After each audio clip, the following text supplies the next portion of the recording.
Do you suffer from headaches, or do you know someone who does? If you do, know that you are not alone. The head is actually the most common site of pain in the body. Headaches can range from mild head ache, pain, or tension that comes and goes, through to constant, intense, throbbing pain so bad you have to crawl into bed with all the curtains pulled and a bucket by your side to throw up in. Some people find it difficult to describe their headache or their head pain.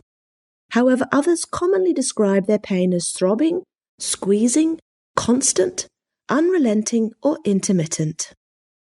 The pain may be in one part of your face or skull, or it may be generalized, involving the whole head.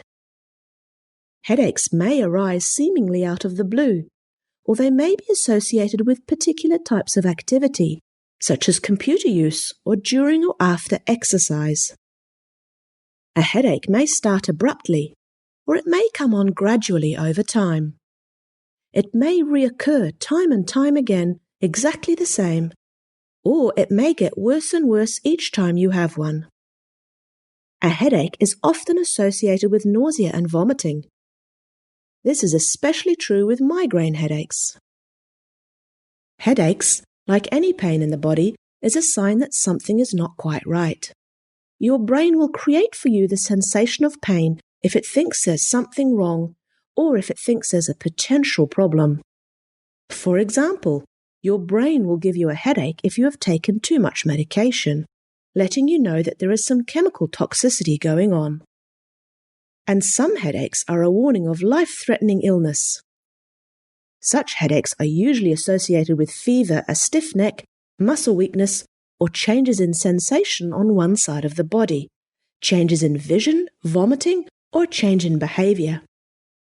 But for most people, headaches are not a sign of life-threatening illness, and are more the consequence of lifestyle and daily behavior. We know now from a lot of neuroscience research studies that when your spine is not moving properly, this changes the way your brain perceives what's going on in and around your body, the way it integrates all sensory information, and the way it controls your body. The movement of your spine is, in other words, very important for your brain to know where you are in space. And since you cannot see your spine with your eyes, your brain relies on the information it receives from the small muscles closest to your spine and skull. If the segments of your spine are not moving properly, what chiropractors call being subluxated, this may for some people manifest as headaches. Others may experience back pain, and some babies may experience colic, and for some kids, they may not be fully aware of their bladder at night and may end up with bedwetting, and I could go on and on and on. Research has also shown that when a chiropractor then gently adjusts these subluxations, those spinal segments that aren't moving properly, it helps the brain to more accurately see what is going on in and around the body. This helps your brain to accurately feel or see what is really happening in your body, so it can properly control and regulate what is going on. It doesn't have to guess or make stuff up anymore about what movements you should be making, what your autonomic system should be doing, and what symptoms you should or shouldn't be feeling.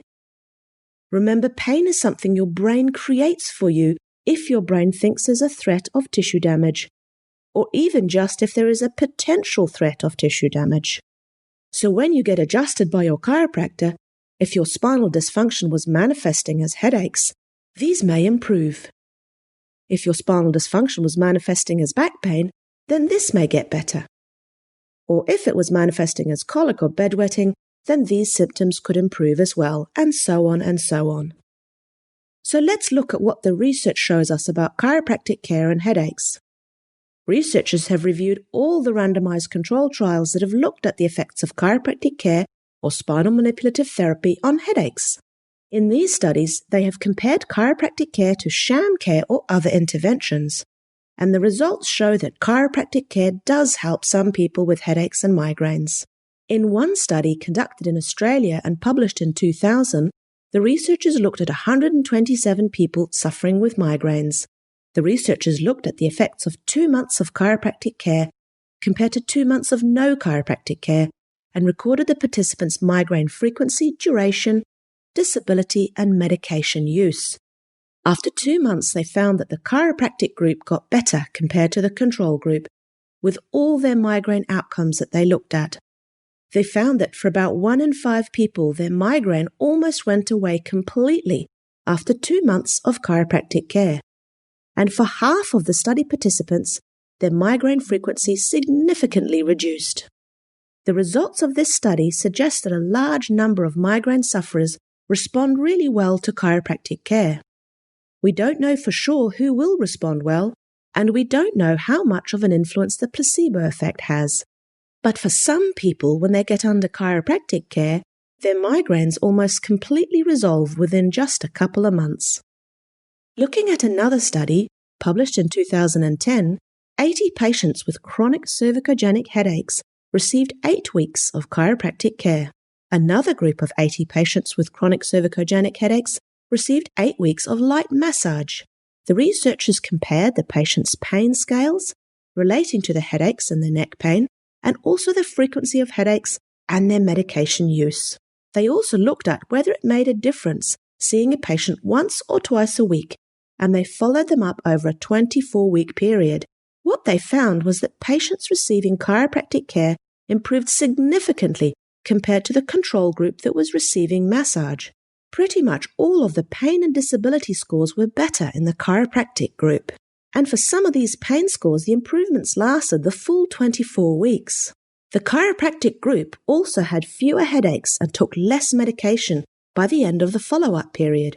There appeared to be a small beneficial effect from being seen more often, but the results of this study weren't conclusive when it comes to frequency of care. The chiropractic group in this study were over 3 times more likely to have a significant improvement in their headache symptoms compared to people receiving light massage. So for some people, if their spines are not functioning well, it can cause headaches or migraines. But for others who have spinal dysfunction, what chiropractors call subluxations, it may cause back pain or neck pain. And for others, it may cause clumsiness or reduced sports performance, or changes in your mood, or completely other symptoms, such as colic, bedwetting, or high blood pressure. The thing is, we don't yet know exactly how subluxations are going to affect you. We need to do a lot more research to figure this out. But in the meanwhile, why don't you consider chiropractic care? Make sure your spine is functioning well so you can operate at your best.